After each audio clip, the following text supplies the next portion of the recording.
Welcome in to the best in true crime podcasting. This is True Crime Tuesday.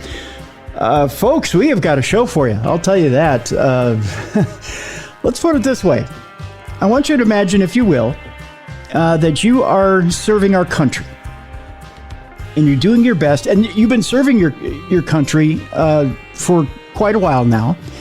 Your family lineage goes back to 1847. You have a long family history of serving this country and doing what's right by our country. And through just a few missteps, friending the wrong people, you've gotten yourself into a bit of a pickle. Even worse yet, you meet the love of your life in the service of our country, and she gets drawn into a conspiracy that you can't believe. Even by trying to do the right thing,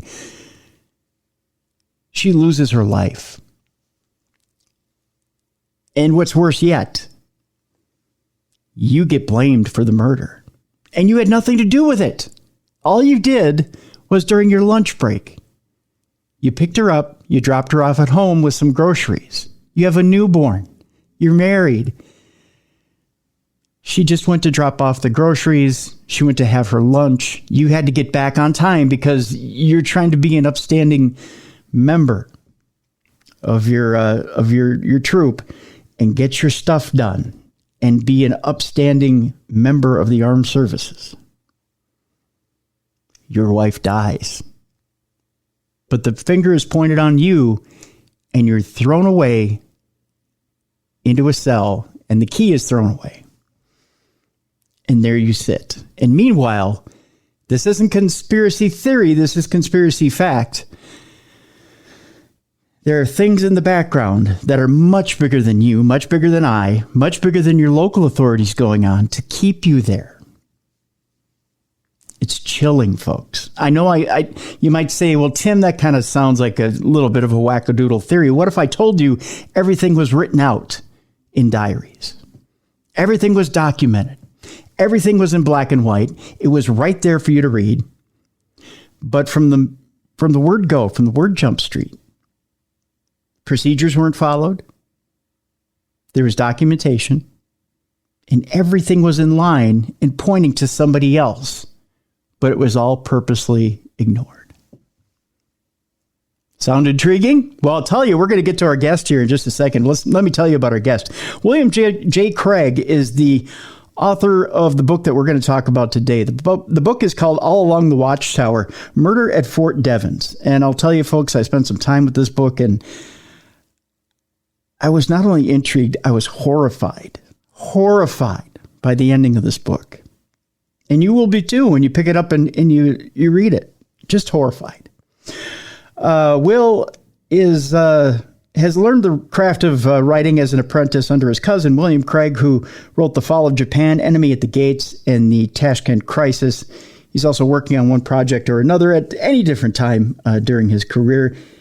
He's also on speaking engagements and research. You can book him for speaking engagements as well. He served 12 years in the military, and we thank him for his service. His first enlistment was in the U.S. Army, where he served in Operation Desert Storm with the 82nd Airborne and served with the 10th Special Forces Group at Fort Devens until he was deployed and assigned to the 1st Special Forces Operation Detachment Delta in Mogadishu. His next enlistment was with the United States Air Force as a crew chief for the next 8 years. After being discharged, he attended Gordon College in Wenham, Massachusetts, where he majored in history and graduated in 2005. He currently resides in North Kansas City, Missouri, with his wife and 2 daughters, Meadow and Danica. He enjoys his time off traveling, hiking, camping, boating, and playing golf. And it sounds like he has a wonderful life outside this chaotic world. Let's welcome in to True Crime Tuesday, William J. Craig. Will, thank you so much for joining us here on True Crime Tuesday. Thank you for having me. Boy, I tell you, just digging into this book, and the subject of our book is William Tyree, who had a long history of he and his family serving in the military. Let's get a little bit of background on William Tyree and just who he is and who our subject is here in the book. Tell us a little bit about William Tyree. Well, he grew up in the Army. He was an Army brat. His dad was a sergeant major, and his dad retired, and they moved out to Utah. And Bill Tyree, there was never a question in his mind. He wanted to go in the military, be like his dad, serve his country, follow the lineage. And he dropped out of high school and enlisted in 1975. And he was went 82nd Airborne, and he was at Fort Bragg. And he was, the interesting part of this whole thing is he gets a discharge in 1970. I believe it was 76. He gets a discharge in November, hardship discharge. And he also hurt his ankle during a jump. So he goes back to Utah, and he meets a bunch of guys that were stationed down the road from his parents' house at a Army camp.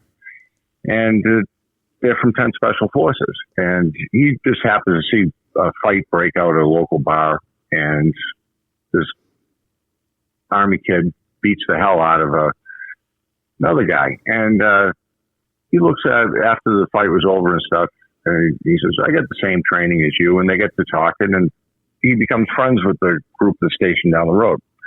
They're on maneuvers and stuff. And the guy says, listen, if you ever decide to go back in the military, go, look us up. We're with 10th Group. We're out of Fort Devens. So Bill has a falling out with a girlfriend that he was serious with at the time, and he re-enlists in 1977.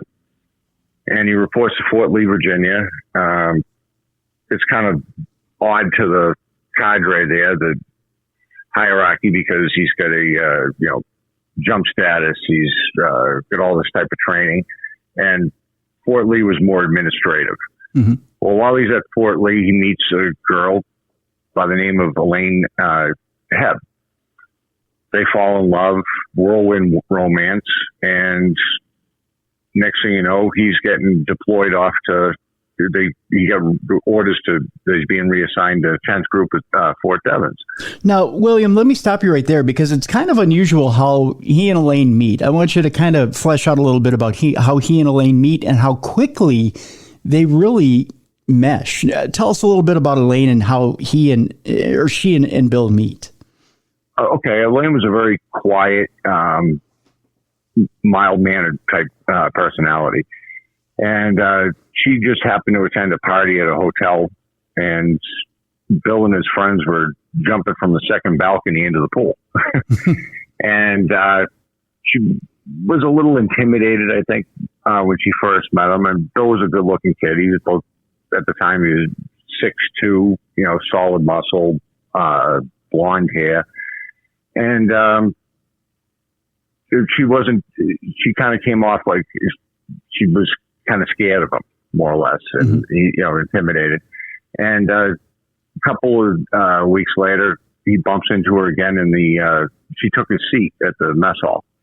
And from there, she realized he wasn't just this crazy kid. He was sweet. He was kind to her and stuff, and very protective of her. There was an incident, but obviously it's been in the news ever since women got in the military, but there's a lot of, sexual assaults and stuff that took place. And this kid grabbed her one night on post, and Bill went there and beat the hell out of him and two other of his friends. And was, this was a woman that he just absolutely adored, admired, loved, and just saw his life. This is the person he wanted to spend the rest of his life with. And from there, when he gets sent to Devens, she came down during the Thanksgiving weekend. He snuck her in the barracks because most of the guys had gone home.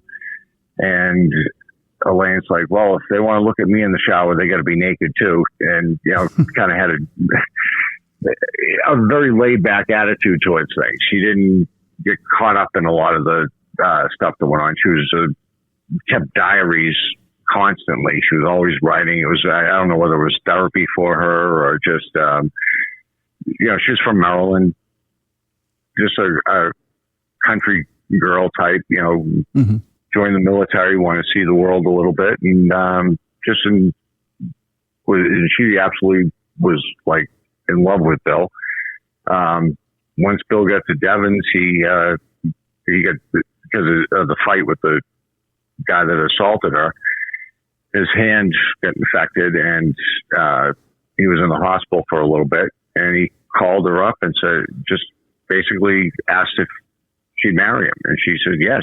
And they met. I want to say it was in about 1977, and they were married by the December 31st that year. It was quick, wasn't it? I mean, he had, and we should explain to the listeners that he had gotten an infection from one of the punches, wasn't it? That he laid out one of the guys. Right. I guess he had cut his hand, and it got infected with the fight. And I don't know exactly what he hit the guy. I guess it could have been a scrape from his knuckles on the pavement or something after the punch landed, but because he wasn't even too sure of how exactly it got infected, but, and that's why he was in the hospital. And he called her up and asked her to marry him. And she was, head over heels in love with him, and he was in love with her. And yeah, let's do it. So it just develops really quick, really fast, and they knew they were one and the same, and they were meant for each other. So they got married very quickly, which it really was one of the, I think what I gather from what I read was really one of the first times, other than wanting to be in the armed forces and wanting to be at a high level in the armed forces, was one of the only things that Bill really felt like he belonged, wasn't it? Yes, he absolutely wanted a family. He wanted the type of life his dad provided for him. He wanted that same life for himself. So Bill and Elaine get married, and at this point, he had been, up until then, he had been staying on post, correct? He had been staying... Correct. And he was staying in the barracks at 10th Group. And at this point, he decides, if I get married, obviously I gotta move off post. I gotta figure out something. Well, unfortunately, the military is not. It's, if you get married, it's not like. And she was in, like I said, the Army at the same time, so it's not like okay, we're gonna give her orders, ship her over to Devens right away, and it wasn't that quick. So he was able to. He had, I believe, it was 3 or 4 months. Before she got orders cut to go to Devens, and she was assigned, because obviously she wasn't special forces or anything, and she was assigned to permanent party at Devens, which at the time Devens had the Army Security Agency school, they had the engineers, and they had the 10th Group there. So that there was, those three groups more or less did their own thing, and then the permanent party was housekeeping service for these groups. Now, what was it that Elaine had done previously before she got to Devens? She was in administrative work. Okay. Like payroll, life insurance, that type of stuff. So she was pretty flexible. She could go wherever she needed to, and that would make it easier for her and Bill to be together. Right. As soon as there was an opening at Devens, they'd move her, or if Bill had been sent to Bad Tolls, Germany, or back to Bragg, because Special Forces is headquartered out of Fort Bragg. They could move them around. They could move her around, and they would be able to find a slot for her. Now, in the meantime, Bill is doing some interesting stuff, to say the least. Well, it all comes, he kind of, when he got out of the Army the first time, a friend asked him, you've only been here on post for approximately 3 months out of your entire enlistment. And where have you been? And, my brother saw you over in South America. And Bill just smiled and said, no, I've been here the whole time, because he had signed all types of security papers and stuff that, and to more or less, he couldn't talk about where he had been. He couldn't tell his family. He couldn't tell anyone. In 75, he gets pulled. He's at Bragg. He gets pulled out of formation and told to grab his mobility bag and head over to Pope Air Force Base and get on the green ramp. So Bill, good soldier, does what he does. And next thing you know, he's on a flight and he ends up in Panama. And it was the Air Force had just pulled out of the Air Force Base there. So the Panamanian government had taken it over. And he gets told he's going to be a crew chief for this Huey helicopter. And there's all kinds of other Huey helicopters there and stuff. And there's Green Berets. And he goes over, look over the aircraft. And next thing you know, he notices there's no nomenclature plates, which would show that this aircraft belonged to the U.S. government. And he starts talking to different guys about, he goes, well, what are we doing here? We're being told this, we're being told that. And, we're going to be out in the field for a time, and then we'll be back here. And one of the old timers looks at him and says, Tyree, you don't get it. He goes, you think it's raining, but the big dog's peeing. He goes, this is where we're at. He goes, you shut your mouth, do as you're told, more or less, and you'll be able to write your own ticket. And that's when he meets Colonel Catolo. And Colonel Catolo, tells him, do this, do that, and everything's fine. So they do a couple of missions. They go off, they fly off. He's not sure where. It's somewhere in the jungle. They land. The Special Forces guys get off the aircraft. The aircraft takes off. They go to an area and they sit and wait for radio confirmation. They're setting up landmines. They're told, keep an eye out here and there and stuff. And nothing happens. And all of a sudden, okay, we're packing up. A couple of days later, he packs up, gets in the aircraft. They go to pick these guys up. The Special Forces guy comes running out of the brush line at the LZ and says, see that area over there? Tyree goes, yeah. He goes, telling you now. He goes, anybody comes out of there, start firing. And Tyree's like, okay. And nothing happens. And he's on several of these missions. And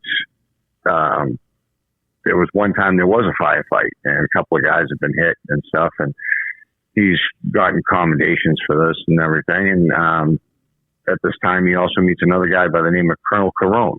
And he's not thinking anything of it. He was picked for the CIA. It was a CIA operation called Project Sandman, and it was where they were assassinating high-level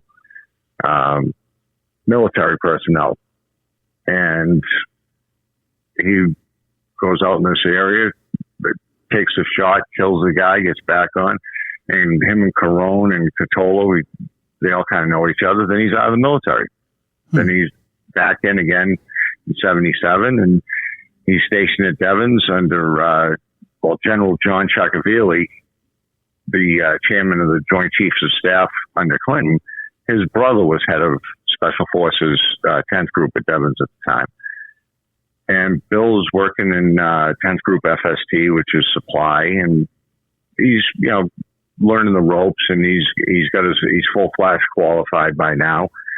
And because all the personnel in Devens, whether they're support or green or actual Green Berets, wore the Green Beret, but there was a little bar they wore under the Green Beret, which was called the flash, and that's what that would denote. Okay, this guy is an actual Green Beret, and this guy's just a truck driver or support personnel.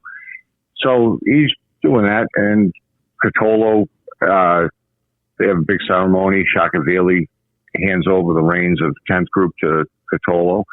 And Catolo was West Point graduate, had been in various assignments down in South America. And he was viewed as someone whose star was on the rise. And he got word after he took over 10th Group that there was a possibility that Watchtower, he wasn't in charge of all the Watchtower missions, but he was in charge of a set of them. Well, at the time, Tyree was working within Watchtower. And Watchtower was it came out later on that Watchtower they had set up beacons so the planes could fly from Colombia to Panama loaded with cocaine and not be seen on radar.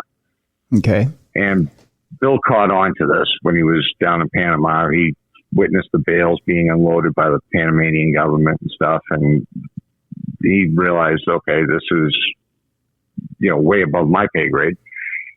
And Colonel Catolo gets word while he's at 10th Group that, there's a possibility that Watchtower is going to be leaked to the public. So he decides to, or I don't know whether he decided to, or whether he was told to, let's put it that way, by the powers that be to, see what government officials know. And this is kind of interesting because when in 1994, Devens was deactivated, split up, and they sent 10th Group to Colorado, and they sent the Army Security Agency or Military Intel School. They sent all those people to Arizona, and I believe this case probably played a huge part in that decision due to the fact that Bill was assigned to a SAT group, which was a surveillance team, and they went out and they were monitoring anybody from Ted Kennedy to Catholic Church hierarchy to local mayors. They had surveillance on district attorneys, anything and everything to make sure that to find out if that operation was being leaked to the public by these special forces guys. So, and Will, let me ask you a quick question, and I'm going to stop you right there. So they're still doing surveillance inside the U.S., but who's pushing their buttons and telling them to go after these different targets? Catolo told them to, but I don't know who told Catolo. Okay. And at this point, it becomes Bill's out. Elaine is now sent to Fort Devens. She's assigned to the bachelor officer quarters, assigning rooms, cleaning rooms, things like that. Mm-hmm. And there's a lot of theft going on at Devens at the time. I mean, with big posts and especially grunts or infantry soldiers. I mean, there's always a certain shadiness to a degree. I mean, the young kids, they don't know any better. They're worried about, I got to pay my bar bill, or I want to, go do this or go do that. So, somebody left a bunch of gear in a corner, for instance, and was in an office getting, taking care of business or something. They might go and grab the gear and sell it off at a local Army Navy store and stuff. And this is stuff I had seen when I was in the military and stuff. And, they'd get in trouble or whatever. But Devens was, more or less that type of activity on steroids. I mean, there were two 18-wheelers mm-hmm. that were stolen out of Devens, filled with weapons. Yikes. Filled with ammunition. Elaine witnessed a guy from 441st MID Military Intel Detachment burning target folders because he had sold them to the Russians. Oh. There were 10th Group was involved in Germany during the Cold War. They had what target folders were there. It was more or less a list of places that they would hit and how they would hit it if the Cold War had broken out. And this officer that was burning the folders, well, he more or less disappeared. They knew about it. They weren't going to make it public. They weren't even going to prosecute him. They just put him in a VA mental ward. And he was forgotten about. And to this day, nobody really knows where exactly or what happened to him. John Newby, Sergeant in 10 Special Forces, who was involved in the Watchtower, he went up to New York for training. They were doing halo jumps, high altitude, low opening, and his chute never opened. And it was believed that these types of things were going on to, if anybody questioned anything, they would completely destroy their lives and see you later. So Bill decides, with Elaine's pregnant now, she's at Devens, like I said, and everything's going good for him. He decides, well, Elaine's like, why are you working such odd hours? You're a supply guy. You shouldn't be gone at 3 a.m. Do you have a girlfriend? Are you partying with your friends? What's going on? And Bill's like, no, it's not that at all. We had to do inventory. He's making up any excuse in the world to cover up what he's really doing for the U.S. government. Mm-hmm. So he decides to go and talk to Catolo, and he tells Catolo, I want out. I don't want to be part of the SAT team anymore. And Catolo tells him, well, we're going to come down on you with CID. And he goes, why? Why are you doing this to me? This is my career. This is, I'm lined up to be soldier of the quarter.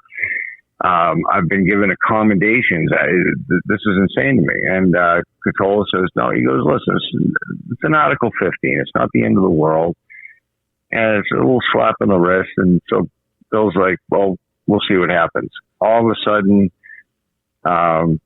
Bill's friends, the guys he was hanging around with before Elaine came down and everything, they start getting in trouble. And rightfully so. Like and Bill, while he was working at supply, noticed things were missing, things were being altered. He doesn't say anything. He more or less stays out of it. A good friend of his, Ken Garci, who we met in Utah, who was the guy that was actually beating the hell out of the local tough guy at the bar, tells him, Bill, if I was you, I'd take any deployment out of, go TDY anywhere. Just don't be around Devens. And Bill's like, well, my wife's here. I got baby's coming. And, these guys are all right. So what if the, guy can't pay his car payment and they burn his vehicle? So it's got nothing to do with me. And still, they're my friends. They're going to look out for me. And of course, that wasn't the case at all. Yeah. And so, next thing you know, this one guy was going to get kicked out of the service, and they tell him, we're either going to give you a bad conduct discharge or we want Tyree. And so the guy says, well, if I get somebody to, witness, sign a paper saying that Tyree's at fault for theft or something, what do I get out of it? The guy, so they tell him, we'll give you an administrative discharge. It'll look better. You'll be able to get a job, this and that. Okay. And keep in mind, too, a lot of these guys that were in the military at this time were draftees from Vietnam era. So they weren't the cream of the crop. These are guys who were told, 2 years in the military or 4 years in prison. And they obviously chose the military. So Bill gets in, all of a sudden he gets accused of selling government equipment. And the guy that signed the paperwork that said he did it was a private by the name of Eric Aris. Aris was a small guy, maybe 5'5", squared away soldier for the most part, except he was known for doing anything for a buck. And he had a huge drug problem. And even his superiors knew about it. But it never affected his job. He was a parachute rigger. He packed the parachutes up for the jumps for 10th group. And so they more or less, if he's getting high in his off time, that's his problem. Who cares? He's not causing an issue or anything. So he signs paperwork and that says he bought rope off of Bill Tyree. And next thing you know, Bill Tyree's looking at a bad conduct discharge. He's looking at being prosecuted. And he talks to Iris. Iris says, he goes, well, it's nothing personal. He goes, yeah. And next thing you know, Iris walks into CID and recants the statement. And he says, well, this guy Peterson, who just got out of the military now, he's got his administrative discharge. He's the guy who paid me $20 to say this. So Bill's bad conduct discharge gets turned into a Article 15 because there's a question of credibility on the witness. Now, Will, let's do this. We have to take our break. Sure. It's just a quick break here.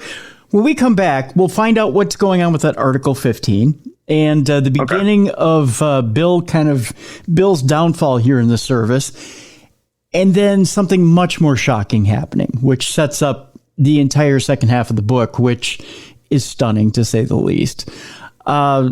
Folks, when we come back, you're going to be absolutely stunned at how this spirals downward from here. Like we were saying, it's amazing how you can set somebody up and watch them fall. The name of the book is All Along the Watchtower, Murder at Fort Devens. William J. Craig is our guest. He's the author of this book. We have a link in the description of this program to go get this book, but you can also pick it up at wildbluepress.com. It's available at all your international booksellers as well as amazon.com and barnesandnoble.com. When we come back, All Along the Watchtower, Murder at Fort Devens, we'll find out Bill Tyree and his Article 15 charge. We'll talk more about it with William J. Craig when we come back here on the Best in True Crime Podcasting. This is True Crime Tuesday. Welcome back to the Best in True Crime Podcasting. This is True Crime Tuesday. I'm Tim Dennis. The book is All Along the Watchtower, Murder at Fort Devens. Our guest is William J. Craig. He's the author of that book. When we left you, we were talking about Bill Tyree and the fact that he is now facing an Article 15. And pick up where we left off, Will. So Bill Tyree is now is turned that basically. Aris has said basically he's recanted on his statement saying Bill Tyree didn't try to sell me a stolen rope. And he's recanted on his statement. They've now turned that charge into an Article 15 on Bill Tyree. Pick up from there. What goes on from there? Okay, so he's looking at an Article 15. He says he'll think about it. At that point, he gets reassigned from supply over to the 441st Military Intel Detachment. And while he's there thinking about the Article 15 and stuff, he develops a plan for mobility, and he is given a letter of commendation, which is highly unusual for someone who was just under bad conduct discharge and it is. Now is facing, Article 15. So he is called into Catolo's office, and Catolo tells him basically that I suggest you take the Article 15. And Bill says, he talks to his attorney about it. His attorney says, yeah, we'll take it, and then we'll fight it afterwards. Don't worry about it. At this time, he starts receiving, and Elaine starts receiving threats. There were phone calls in the middle of the night, shut your mouth, and all this type of stuff. And Bill mentions it to his parents. His parents get in touch with Utah Senator Garn, and there's an investigation that comes down the line about it. And they're looking into it. The post commander at this point wants to see Tyree, talks to him, Colonel Riches, and he's talking to Tyree, and Tyree's telling him on this date, he goes, I've logged it all down on the sheet of paper and stuff, what we received, and there's a written threat on my car and so forth. And the investigation with the Utah Senator seems to not really go anywhere. And Bill all of a sudden is told he's ordered to undergo a psych eval. And he's like, why? And well, we just, you haven't been acting right. You think somebody's after you. Go see the psychiatrist. So he goes to post psychiatrist, gets a clean bill of health, and that's it. Now it's late July of 78, and he's still working military intel. There's death threats here and there that are phone calls are still coming in and stuff, and Bill's figuring, well, we'll wait to see what happens. November 78, his daughter's born. And Bill's ecstatic. He's new father now. He's like all about the baby and everything. He figures, well, the military, the things like that have a way of working themselves out. I'm actually innocent of the charges, not a big deal. And Elaine is decides that she's got a few months left in her enlistment, and she decides, well, I really don't want to stay in the military,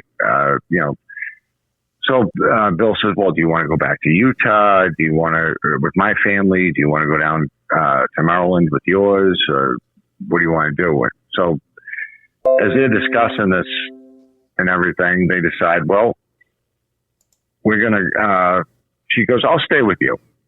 And wasn't any big deal and stuff. And next thing you know, it's now, let's see, January of 79. And, Bill's signed off on the thing. They're going to, the Article 15, they're going to fight it and stuff. And it comes to light that Elaine's been keeping 2 sets of diaries at this time. And one diary was, her day to day, the baby did this, or, went food shopping type thing. And the other diary was all the little things she's overheard in the year that she's been at Devens. Ooh. With Bill's friends and what they've claimed and stuff, and things like the target folders being burnt at BOQ and other aspects that she's overheard on post. And there's some big top secret stuff going on at Devens. Right. There'd be if those diaries came to light, there would have been a lot of officers that would have been taken out of that post in handcuffs. Yikes. And she found out about she had mentioned in diaries about Watchtower. She had mentioned in the diaries that, the stolen equipment, the target folder, all kinds of little tidbits that she shouldn't have had privy to, but because she was in BOQ, she overheard conversations all the time. And Bill wasn't too happy about it, to say the least. He told her, he goes, you got to get rid of it. You can't be doing this. Like, this is, now he's starting to figure out what's going on and why they're coming down on him and others. And one of his good friends at the time, Earl Michael Peters, who was a big kid, from Virginia, I believe. And, he was kind of came off as a country bumpkin, liked to hunt, fish. And Bill was driving him home one night, and he looked at Bill and he said, those people with those types of diaries get their throats slit. And Bill's like, what are you getting at? He goes, I'm just saying. He goes, you got to be careful. So Bill doesn't think anything of it. Elaine does not like Peters. She thinks he's shady. There's something about him, and Bill had started to distance himself at that point, before that point anyway, from Peters. And brings us to January of 79. She's getting ready to muster out of the Army. And they've been eating lunch on post every day. And Elaine gets told that on January 30th, you have to, we need all your spare uniforms turned in. So Bill picks her up for lunch, and she tells him, I got to go pick up my spare uniforms at the house and get them all prepared to drop off. So Bill says, okay, well, they stop at the store. She gets her lunch. He drops her off at the house. So, I'll call you late when you're ready, and I'll come pick you up and bring you back to post. Everything's fine. They give a little kiss to each other. He takes off, and he calls up. That was at noon. He dropped her off. He calls up, I want to say around 1 o'clock, to see if she's ready to be picked up yet. And there's a male voice on the end of the phone. And the male voice identifies himself as Chief William Adamson of the Air PD. And Adamson says, you think you need to come to your apartment? We need to talk. Something's occurred. And Bill immediately jumps in his truck and heads off post, and he's intercepted by the Air PD because the chief had changed his mind and told another officer to intercept him and take him to the police station for interrogation.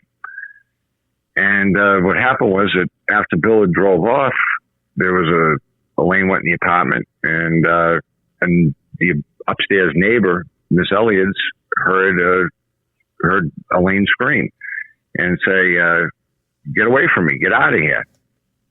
And she went downstairs, knocked on the door. There was no response. She went back upstairs. She called the police. Officer Deckett of the Air PD shows up, knocks on the door. Air PD, please open up. No response. And he just happens to look down and he sees a couple of droplets of blood. He goes outside the building to get in his cruiser and call for backup. And he notices a screen from the apartment that's now laying on the ground. And he walks over, looks through the window. He can't see anything. He says, okay. He comes back. He calls and next thing you know, Chief Adamson shows up, and the landlord for the building shows up to unlock the door. And the minute they open the door, there's a female in army fatigues on her back in a pool of blood. And the apartment is completely ransacked and like there was a struggle. And Bill finds out that his wife's been murdered. Yeah. And he obviously upset about it, and he starts thinking about the death threats and everything else. And over the course of the next 2 weeks, it's just a lesson in complete madness what goes on. The police, send the body off to the autopsy and everything else. They never asked permission to enter the premises. They never went and got a search warrant.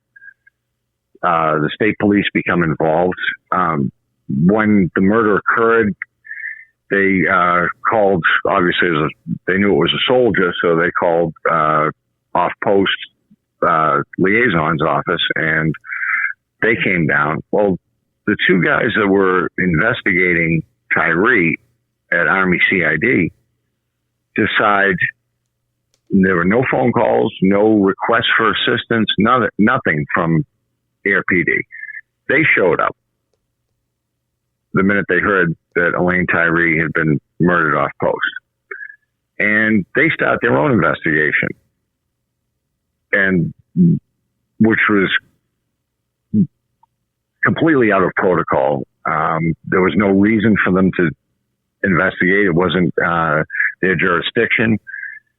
And Bill, the end of the day, after everybody wants to know what his whereabouts were that day, what he did. He kept going over and over his story never changed.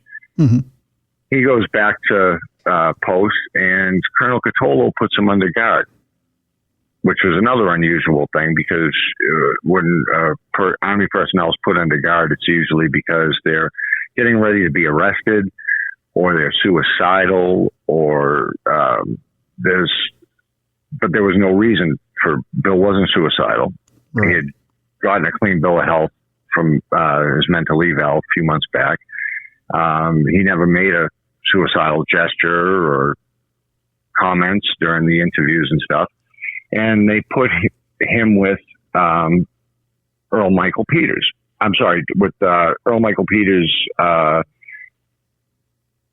They put him with Earl Michael Peters. Peters was with him for about 2 days, and then Peters was going home on leave. And they signed Dennis Testagrossa, who was a roommate of Peters, to keep an eye on him.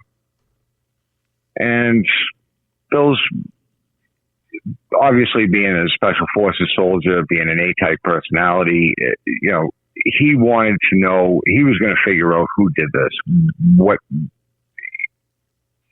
He didn't trust the police, and just felt like, hey, I'm going to figure out who did this. I have inside knowledge they don't have, and we'll go from there. And now it's time for Elaine to be buried. They go down to Maryland. Well, let me stop you real quick here, Will, because there's a couple of points I want to hit here before we go too far, before we go to the burial. And that is this: you pointed out that the police, not only the state police, but the police in general, didn't have a search warrant. Didn't they have access to the apartment for over a month, or what was the time frame there without a search warrant? They had it was well over 30 days. They had access to it. Nothing was ever cataloged that was in the apartment.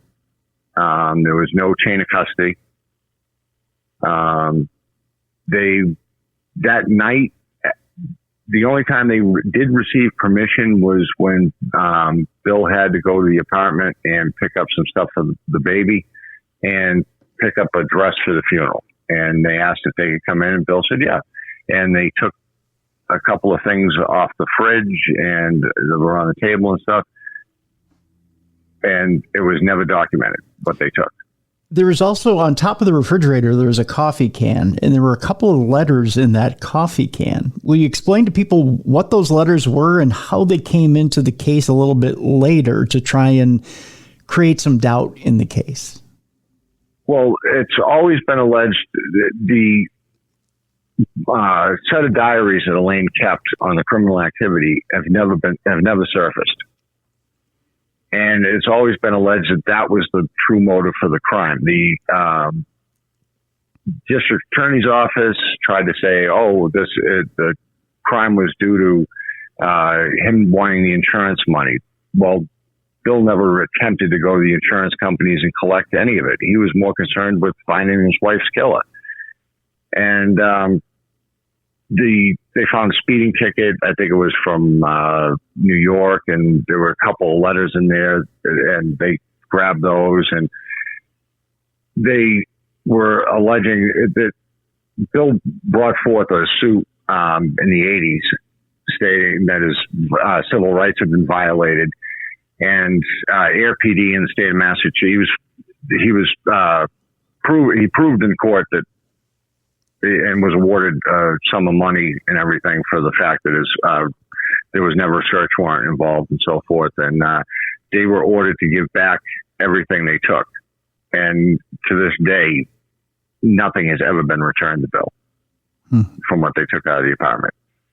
And they had been in and out of there numerous times.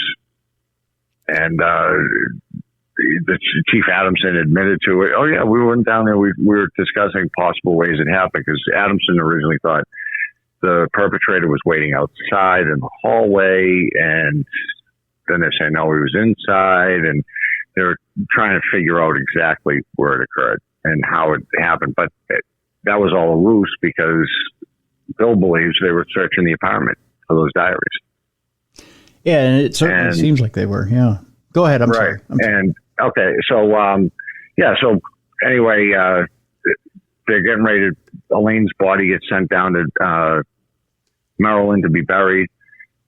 Bill is not a drinker; he never has been, and he's down there, and they send an honor guard.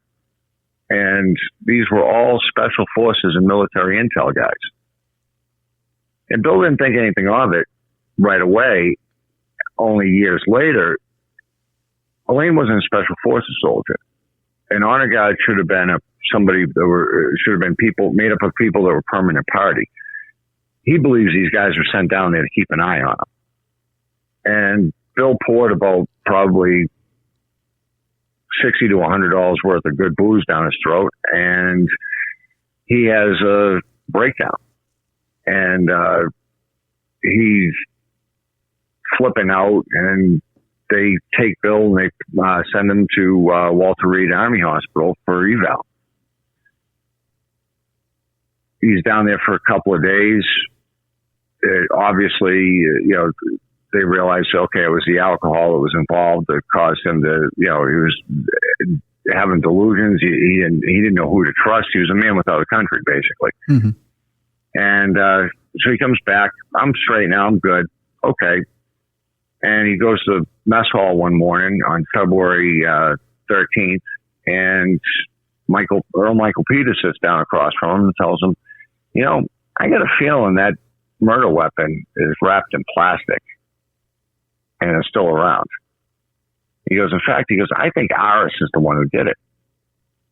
And Bill has said off the record that at that moment, he knew Peters knew more than he was letting on. So he felt that Peters was setting up Aris. So he went and talked to Aris, and he said, at lunch, he tells Aris, he goes, you did me a favor. He goes, but I don't, he goes, if that murder weapon's still around, he goes, I'll give you $5,000 for it. So Aris says, yeah, I can get my hands on it. And Aris is, like I said, a known drug addict, would do anything for money. Mm-hmm. And Bill immediately says, okay, meet me outside main post. There's a little shopping plaza called Devens Shopping Plaza. He goes, meet me there at 5:00. So he calls up Chief Adamson, and he tells him, hey, this guy's got the murder weapon. We're okay. So they set up a plan that he's going to turn his wipers on when Aris hands him the knife, and they'll arrest Aris. And Bill's like, Aris will cop to where he got the knife from and everything else. And Aris doesn't show. Well, Aris is on, he's got extra duty because he got in trouble for something. And so Bill shoots over and finds Aris, and Aris is at bachelor enlisted quarters there, the barracks, and he says, what happened? He goes, I got extra duty. He goes, it's going to take me a little longer to get it. So Bill goes up to Peter's room and tells him, yeah, Aris said he needs more time to get the knife. Peter says, the knife is, I saw it in his jacket. He put it under his pillow. So Bill goes, oh. So he shoots downstairs, and he calls his friend Menzie, who was the only true friend he really had on post. And Menzie and his girlfriend come running up to pick him up and take him to CID. So he's going to go in and tell CID, Aris has a knife, it's in his room. Before Menzie pulls up, Peters comes out, and Peters pulls a .45 on Bill and tells Bill, I really didn't want to kill her. We need those diaries. And Bill looks down, and it's the .45 he had bought off Peters that was never found in the apartment that Elaine carried all the time while she was receiving those death threats. Mm-hmm. And he goes, I've enough of the killing. He goes, I don't want to kill you. He goes, but let's stick to the story. It's ours. Menzie pulls up. Bill gets in the car. They head off to CID. As they're pulling out of the parking lot, CID is coming into the parking lot. Oh, my God. Well, they never received permission to search the premises until 5:00 at night. Well, this was at, I want to say, I'm sorry, it was either 5 or 6. I'd have to look at my notes exactly, but the timeline's off. They contacted CID Brzezinski. Agent Brzezinski contacted Colonel Riches by phone told him, oh yeah, Bill Tyree, he's a stand-up guy. Never once said, I had him under investigation. I've been investigating this murder. None of that. Tells him, oh yeah, he's a stand-up guy. We believe him. The murder weapons in this kid's room. So he says, okay, I'll give you verbal authorization. I got to go off post. I'll be back about 10 o'clock tonight and I'll sign the paperwork. Agent Mason of CID was already in the room searching it when Brzezinski received authorization to search the room. So that was another issue that was never raised at trial or anything. And Bill goes to CID and tells Brzezinski, hey, this is where the weapon is. But so Brzezinski says, okay, write it out for me. Who told you? But so he starts writing that he was in 39th Engineer Mess Hall this morning, and he spoke with Peters.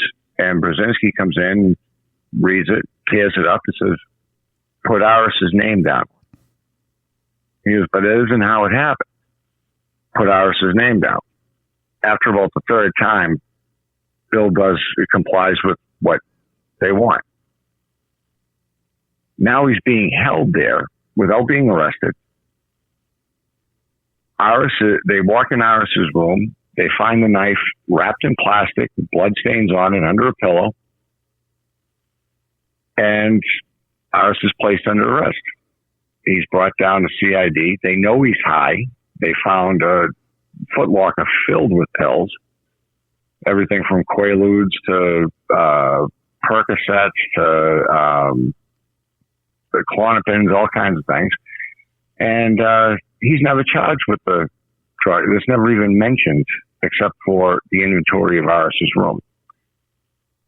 And they proceed to investigate. And Aris sticks to the story that, Bill had nothing to do with it. Then there's 18 minutes of missing interview tape. And it comes back, yeah, Bill did it. Yeah, he wanted his old lady gone, so he told me he'd pay me the insurance money to do it. Bill is arrested. Aris is arrested. And then they're arrested again on the 14th.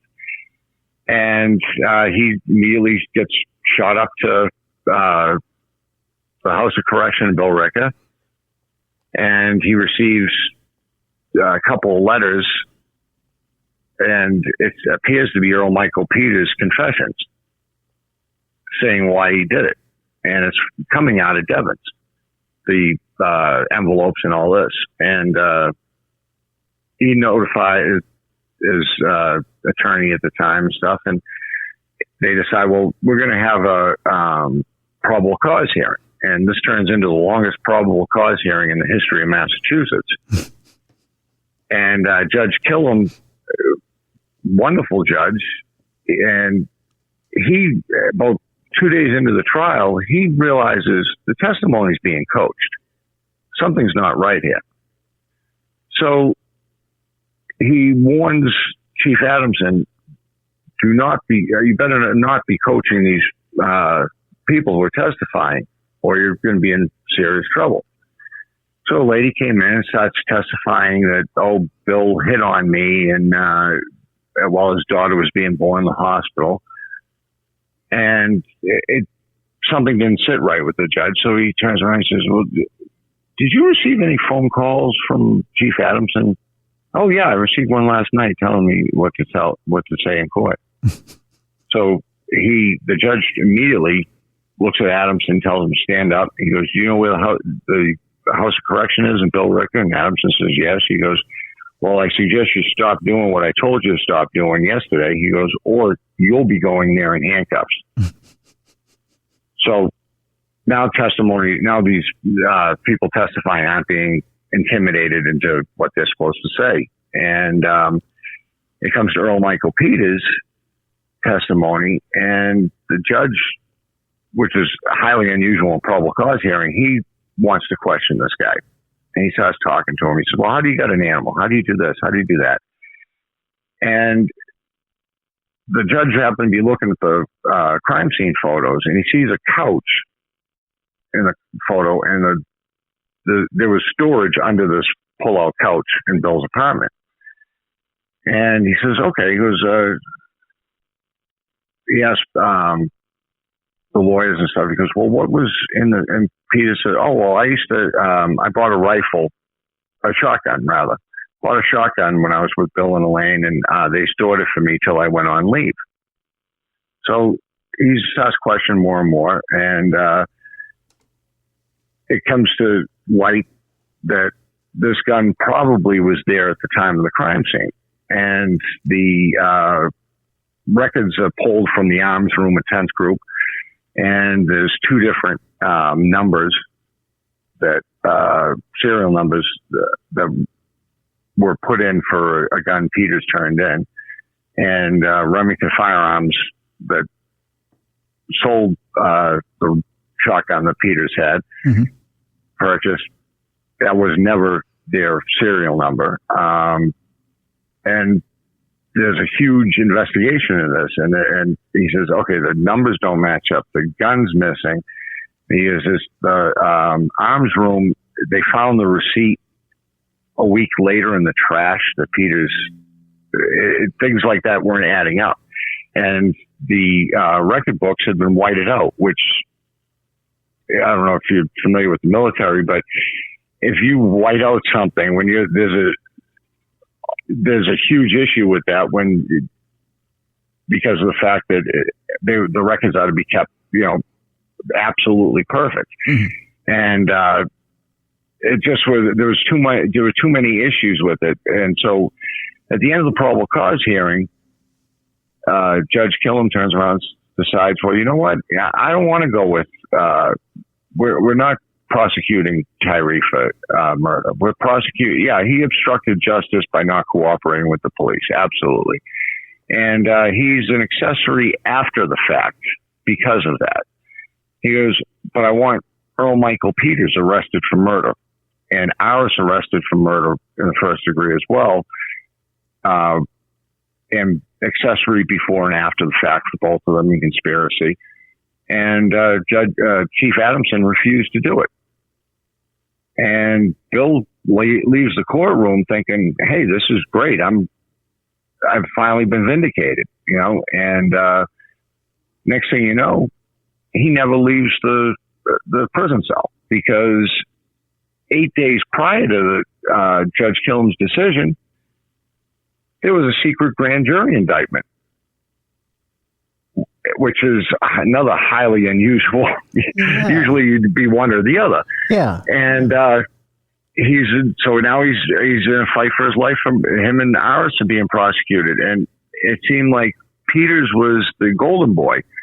And in the 1980s, his mother came down.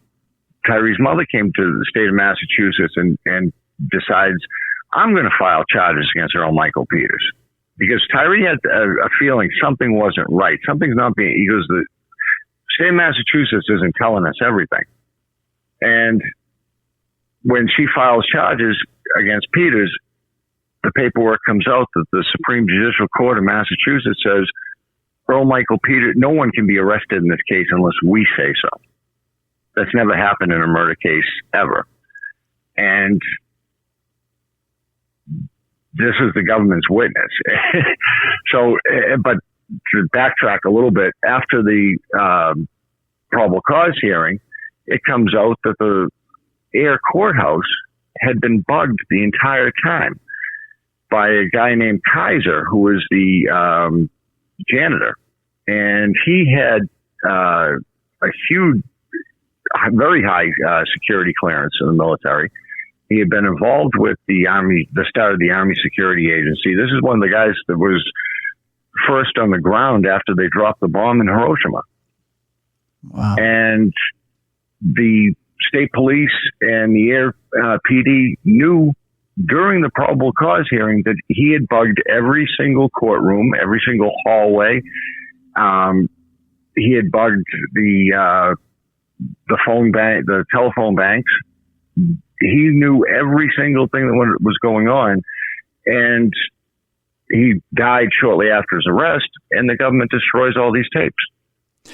Well, and then says, oh, Bill's civil rights weren't violated, but they were.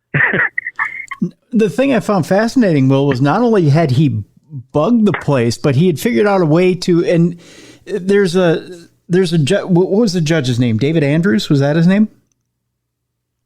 Yes, he had judged he had bugged the judge's quarters as well. Yeah, so he claims that the whole reason he was doing this was because of the kinship and protection for one particular judge that he had taken a trip with to Mexico, and this judge had a love of pornography, and he took the fall for this particular judge, and so for that reason he had to bug the entire courthouse. I still can't figure out the correlation of that entire deal. And then he also said that you'll never find any of the devices because at night I'll slip a device in and then I'll take it away.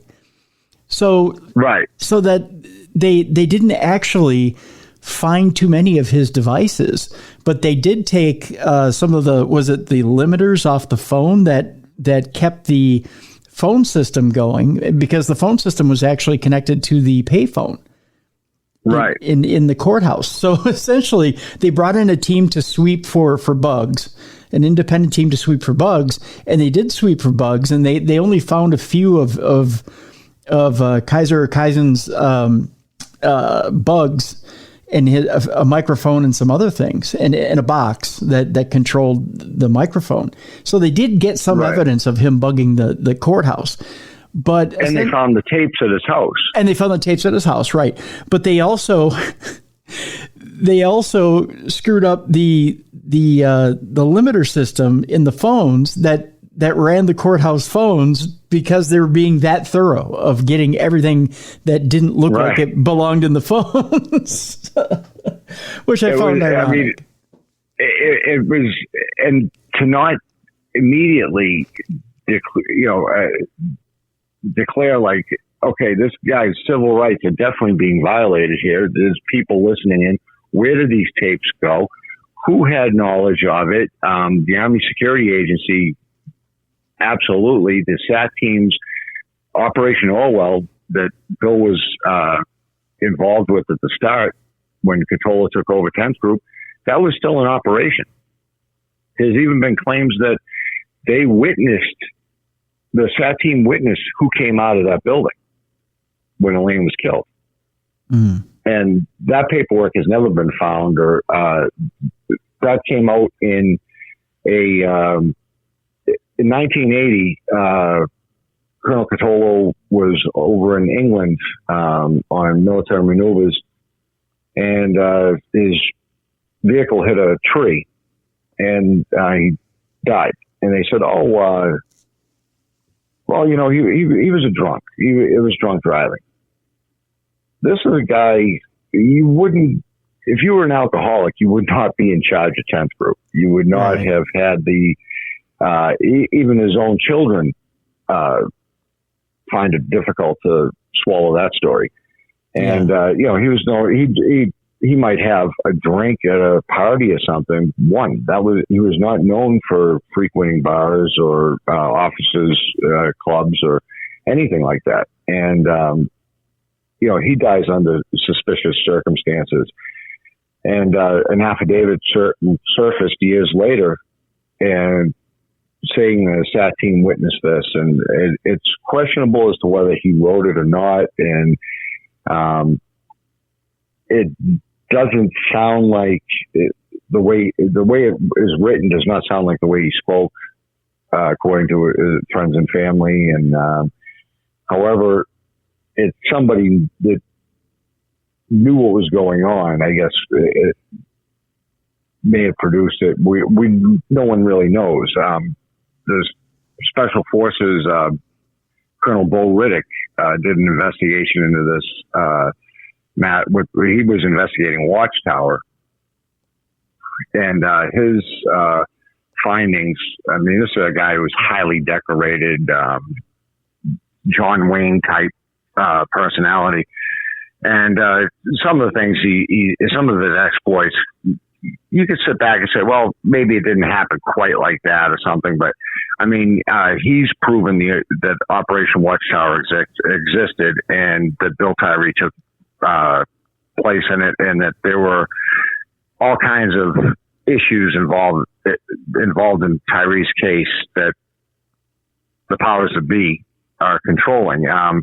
When Tyree was on the SAT team, the surveillance team for Operation Orwell, he was listening in on John Droney, who was Middlesex District Attorney, who was the Middlesex District Attorney in his case. And he knew that Droney was a homosexual back in the 70s before, it was fashionable, so to speak.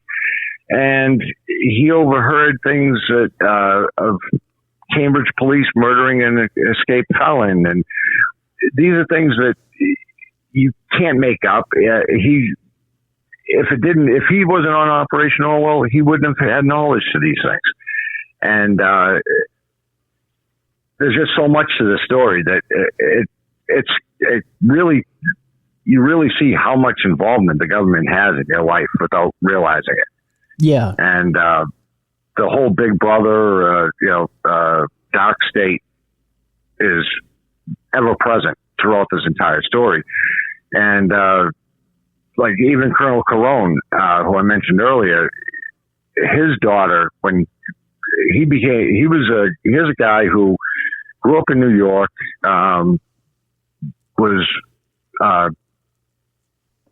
as a kid, he knew a lot of the mafioso, the five families and stuff. And World War II breaks out. He becomes a member of the OSS. And after World War II, he's working for the CIA, and he's still a member of the New York Army National Guard. And come to find out, he was the bag man for all the cocaine that was coming in the country under Operation Orwell. Under Operation Watchtower, that was being sent to Mena, Arkansas. And this stuff was so pure, it was stored for years.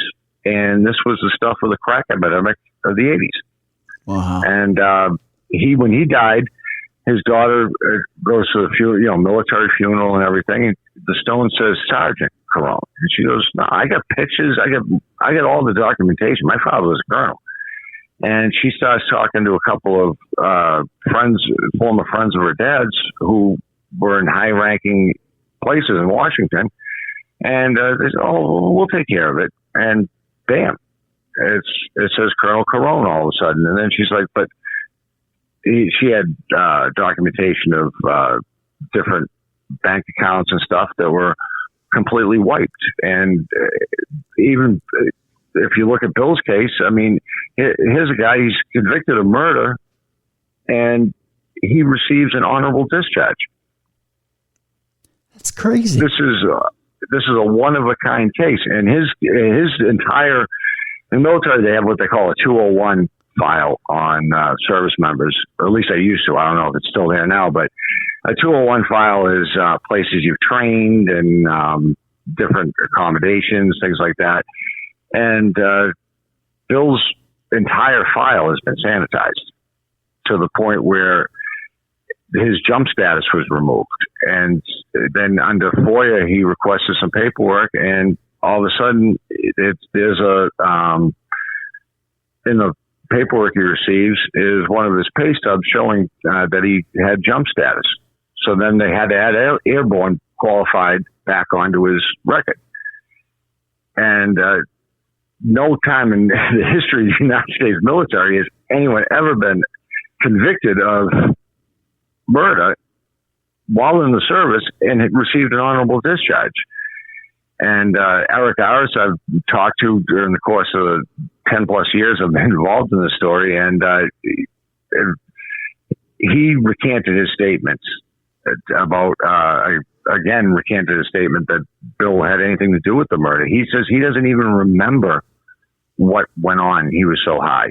And that was the other thing Judge Killam picked up on was Elaine was I want to say about 5'9".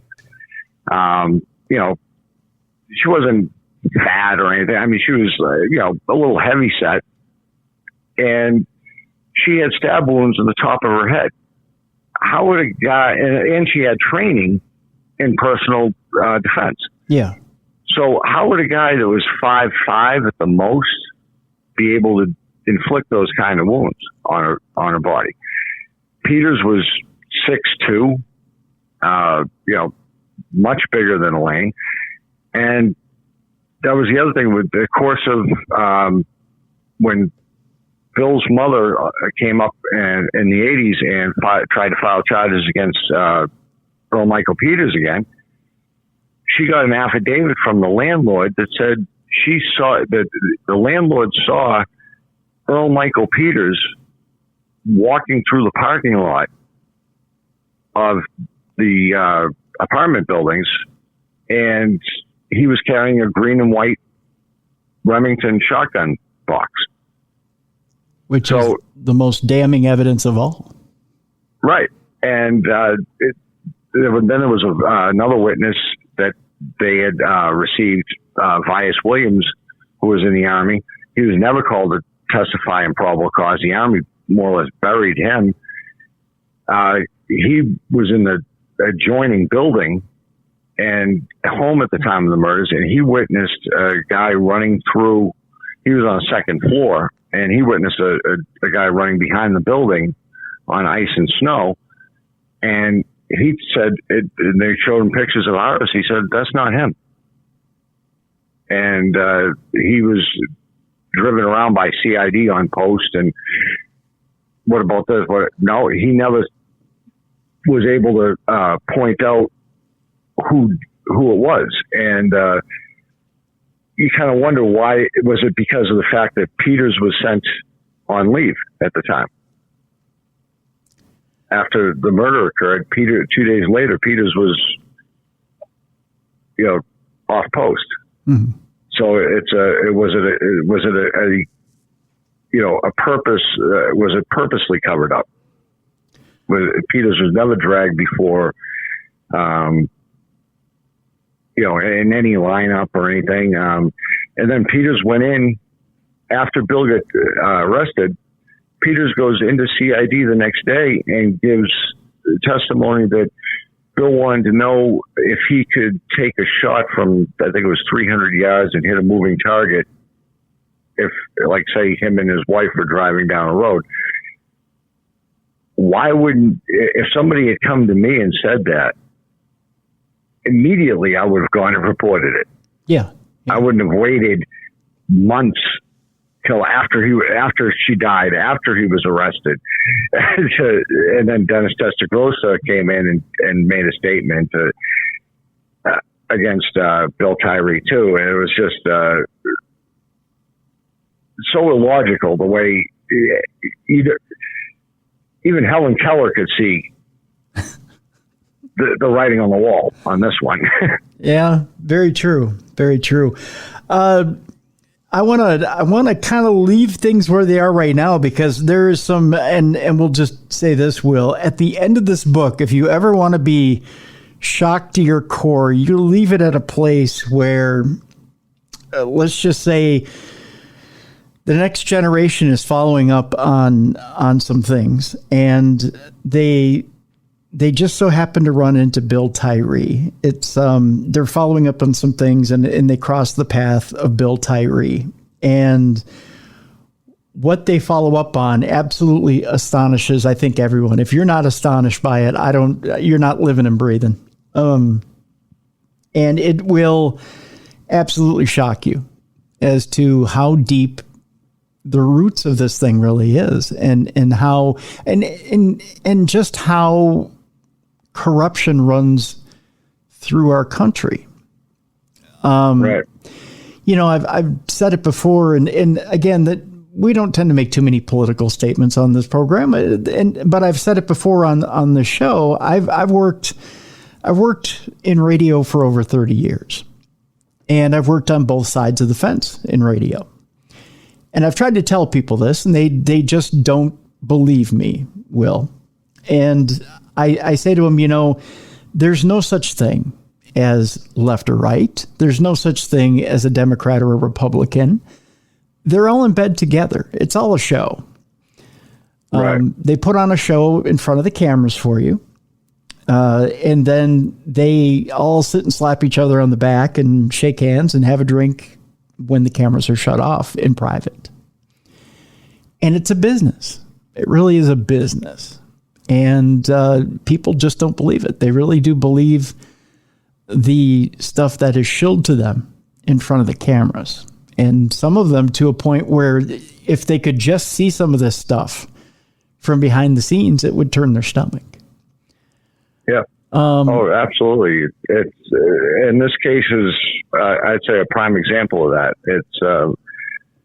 It's a kid who basically the story is a kid who wanted to serve his country, believed in government, believed in military, and the higher up he got, the more corrupt it got. Yeah. So I encourage everyone to go get a copy of this book, All Along the Watchtower, Murder at Fort Devens, and see for yourself.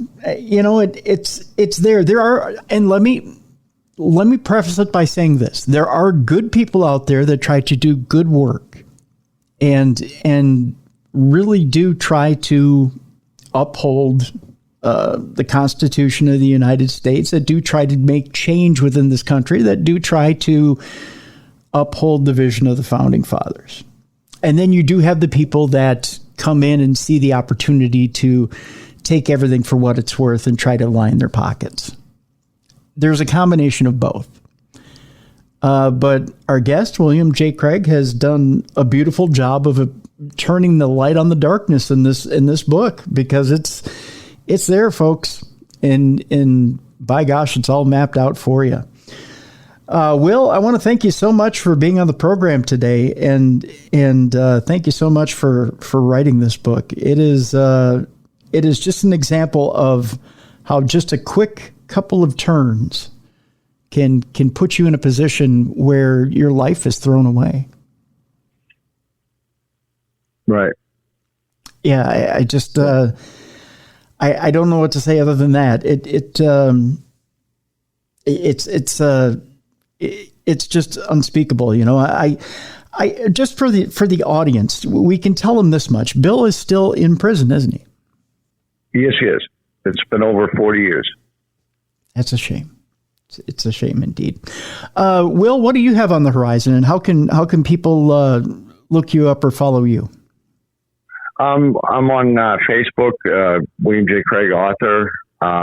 There's Free Bill Tyree is another Facebook page, and All Along the Watchtower, Murder at Fort Devens on Facebook as well. And I should be making some appearances either in July or August in Massachusetts area to promote the book. So hopefully everybody come out. Happy to meet you and sign books, and we'll get the story out there. And hopefully with everything going on in the news and everything concerning prosecutorial misconduct and innocent people in prison, Bill might be one of the ones that gets exonerated from this. Well, let's hope. All right, Will, I want to thank you so much again for being on the show. All right, it's a time where if you're listening to the free version of the show, we must bid you adieu. But if you don't want to leave us right now, you don't necessarily have to.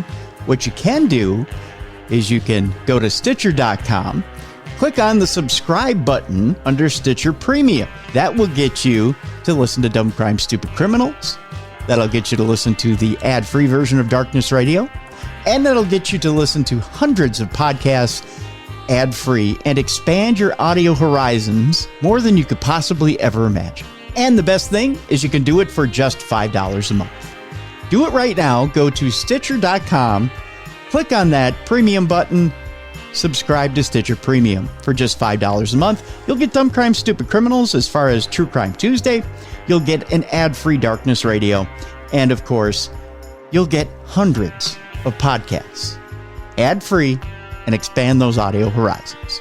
Go ahead and do it today.